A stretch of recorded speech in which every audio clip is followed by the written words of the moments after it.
আগামী মাসে দক্ষিণ এশিয়ার দেশগুলো ভয়াবহ ভূমিকম্পের কবলে পড়তে পারে। এই অঞ্চলের টেকটনিক প্লেট, সাবডাকশন জোন এবং ফল্ট এরিয়াগুলো বড় এক কম্পনের দিকে এগিয়ে যাচ্ছে। ভূমিকম্পটি বাংলাদেশ কিংবা এর আশেপাশের এরিয়াতে হওয়ার সম্ভাবনা প্রবল। ভৌগোলিকভাবে বাংলাদেশ এমন একটা অবস্থানে আছে যেখানে যে কোনো সময় তাণ্ডব সৃষ্টি করতে পারে বড় মাত্রার ভূমিকম্প, আর এক্ষেত্রে সবচেয়ে বেশি ক্ষতিগ্রস্ত হতে পারে রাজধানী ঢাকা। অপরিকল্পিত নগরায়নের কারণে ঢাকা এখন এমন একটা অবস্থানে পৌঁছেছে যেখানে 8 মাত্রার ভূমিকম্প হলেই ধ্বংসস্তূপের শহরে পরিণত হবে দেশের রাজধানী, যে ক্ষয়ক্ষতি কাটিয়ে উঠতে শত বছরও লেগে যেতে পারে। তবে টেকটনিক প্লেট, সাবডাকশন জোন এবং ফল্ট এরিয়াগুলো ঠিক কিভাবে কাজ করে, বাংলাদেশ কতটা ঝুঁকির মধ্যে আছে, সে সব কিছুর বিস্তারিত থাকছে ট্রেন্ডস নাওয়ের আজকের এই ভিডিওতে। ভূমিকম্প হলো পৃথিবীর ভূত্বকের হঠাৎ কম্পন। এটি সাধারণত টেকটনিক প্লেটগুলির গতিবিধির কারণে ঘটে। এই টেকটনিক প্লেটগুলি হলো পৃথিবীর বাইরের স্তরের বড় বড় অংশ, যেগুলি খুব ধীরে ধীরে চলতে থাকে। যখন এই প্লেটগুলি একে অপরের সাথে মিলিত হয়, দূরে সরে যায় বা একটি নিচে আর একটি ঢুকে যায়, তখন প্রচুর শক্তি জমা হয় এবং সেই শক্তি মুক্তি পেলে ভূমিকম্প হয়। দক্ষিণ এশিয়ার দেশগুলো যেমন বাংলাদেশ, ভারত, পাকিস্তান, নেপাল, ভুটান ইত্যাদি ভূতাত্ত্বিকভাবে এমন জায়গায় অবস্থিত যেখানে ভূমিকম্পের ঝুঁকি বেশি। এর প্রধান কারণ হলো এই অঞ্চলটি ভারতীয় টেকটনিক প্লেট এবং ইউরোপীয় টেকটনিক প্লেটের সংঘর্ষস্থলে রয়েছে।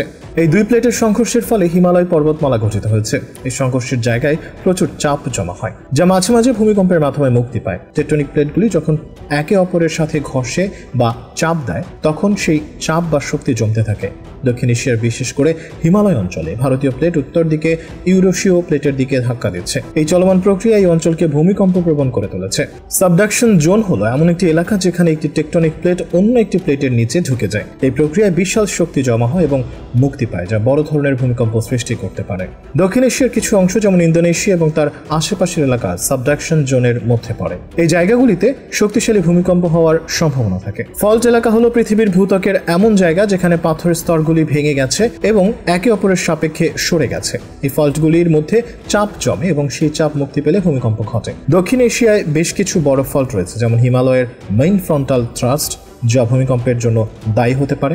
সাম্প্রতিক সময়ে বাংলাদেশ ও এর আশেপাশে ছোট ছোট ভূমিকম্পের পরিমাণ বাড়ছে। এইসব ছোট ভূমিকম্প মানে বড় ভূমিকম্পের আভাস। গত 10 দিনে দেশে 4 বার ভূমিকম্প অনুভূত হলো। বিশেষজ্ঞরা বলছেন ভূতাত্ত্বিক পরিবর্তনের কারণে সব সিসমিক কর্মকাণ্ড ঘটছে, যা স্বাভাবিক হলেও তাতে জনমনে উদ্বেগ তৈরি হয়েছে। এসব ভূমিকম্প দেশের ভূতাত্ত্বিক পরিস্থিতির সঙ্গে সম্পর্কিত। ভূকম্পের মাত্রা কম হলেও এর পরিণতি হতে পারে বড়, তাই নাগরিকদের সতর্ক থাকা প্রয়োজন। বাংলাদেশের 13টি এলাকা ভূমিকম্পের ঝুঁকিতে রয়েছে। সবচেয়ে তীব্র ভূমিকম্পের ঝুঁকিতে রয়েছে পার্বত্য চট্টগ্রামের 3টি জেলা ও সিলেটের জৈন্তাপুর এলাকা। তবে ঢাকায় নরম মাটিতে ও জলাশয় ভরাট করে তৈরি সুউচ্চ স্থাপনা ভূমিকম্পের সবচেয়ে ঝুঁকিপূর্ণ। জাতীয় দুর্যোগ ব্যবস্থাপনা পরিকল্পনায় বলা হয়েছে, বাংলাদেশে যদি বড় মাত্রার ভূমিকম্প হয় তাহলে সারা দেশে 6,12,00,000 মানুষ ক্ষতির মুখে পড়বে। ভূতত্ত্ববিদ সৈয়দ হুমায়ুন আখতার জানান, ভূতাত্ত্বিক কাঠামো অনুযায়ী বাংলাদেশ 3টি প্লেটের সংযোগস্থলে অবস্থিত। এর মধ্যে একটি হলো ইন্ডিয়া প্লেট, এর পূর্ব দিকে বার্মা প্লেট এবং উত্তরে এশিয়া প্লেট। ইন্ডিয়া ও বার্মা প্লেটের সংযোগস্থলে বাংলাদেশের সুনামগঞ্জ, কিশোরগঞ্জ, হাওড় হয়ে মেঘনা দিয়ে বঙ্গোপসাগর হয়ে সুমাত্রা পর্যন্ত চলে গেছে। প্লেটের সংযোগস্থলে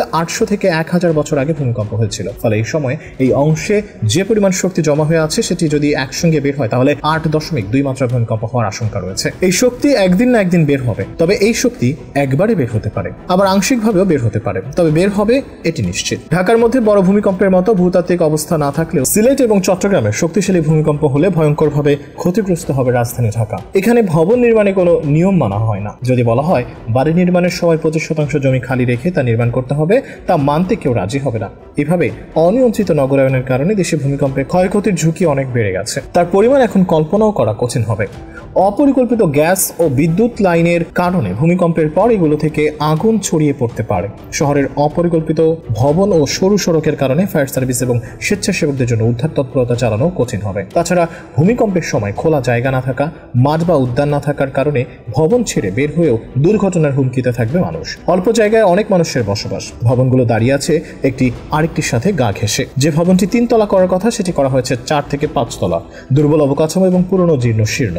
একটি ফ্ল্যাটে থাকে 10 থেকে 15 জন। বাণিজ্যিক কেন্দ্র হওয়ার সেখানকার অলিগলিতে গড়ে উঠেছে অসংখ্য দোকানপাট ও ব্যবসা প্রতিষ্ঠান, তাই দিনরাত মানুষের ভিড় লেগে থাকে। রাজধানীতে ভূমিকম্প আঘাত হানলে ভবনগুলো থেকে তৎক্ষণাৎ সরে যাওয়ার ব্যবস্থাটুকুও নেই। রাস্তাগুলো শুরু হওয়ায় সেখানে উদ্ধার কাজ করাও কঠিন বলছে ফায়ার সার্ভিস। অপরিকল্পিত নগরায়নের কারণে ঢাকাতে ভূমিকম্প মোকাবেলায় বাংলাদেশের প্রস্তুতি অত্যন্ত নাজুক বলে মনে করেন সংশ্লিষ্টরা। বিশেষজ্ঞরা জানিয়েছেন, 7 মাত্রার ভূমিকম্পে শত শত ভবন ধসে পড়লে তা উদ্ধারে তেমন কিছু করার থাকবে না। ঢাকায় বেশিরভাগ ভবনই তৈরি হয়েছে জলাভূমি ভরাট করে, যেখানে মাটির সক্ষমতা যাচাই করা হয়নি। মাঝারি মানের ভূমিকম্প হলেও এগুলো ভেঙে ব্যাপক প্রাণহানি ঘটতে পারে। বলতে গেলে ভবন নির্মাণ বিধিমালা না মানার কারণে সব বিভাগীয় শহরই ঝুঁকিতে আছে।